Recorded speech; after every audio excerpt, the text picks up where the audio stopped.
تحری کھا کر کے فجر کی نماز پڑھیں۔ رمضان میں فجر کی نماز جتنا جلد پڑھی جا سکے اتنا بہتر ہے تاکہ لوگوں کو آرام کرنے کا موقع ملے۔ رمضان میں باقی ایام میں، رمضان کے علاوہ جو باقی دن ہیں ان باقی دنوں میں فجر کی نماز دیر سے پڑھنی چاہیے۔ کیوں دیر سے پڑھنی چاہیے؟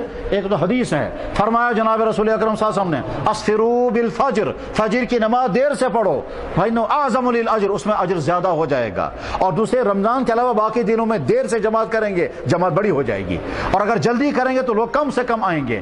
رمضان میں سارے سحری کی وجہ سے جاگے ہوئے ہوتے ہیں، اس لیے مسجد کے منتظمین کو چاہیے جتنا جلد ہو سکے جماعت کا انتظام کریں، اور جلدی سے اذان کے جناب رسول اکرم صلی اللہ علیہ وسلم کا معمول یہ تھا کہ آپ رمضان میں اذان کے بعد صرف اتنی دیر ٹھہرتے تھے کہ 60 آیتیں 70 آیتیں زیادہ 100 آیتوں کی تلاوت ہو جاتی تھی اور جماعت کھڑی ہو جاتی تھی۔ بخاری میں حدیث ہے 60 آیتیں 70 آیتیں زیادہ 100 آیتیں، 100 آیتوں کی تلاوت کا جتنا وقت لگے گا، اور وہ وہ 5 سے لے کر 10 تک کل وقت لگتا ہے، بس اس کے بعد پھر جماعت کھڑی ہو جاتی تھی اور اس کے بعد جماعت ہو جاتی تھی۔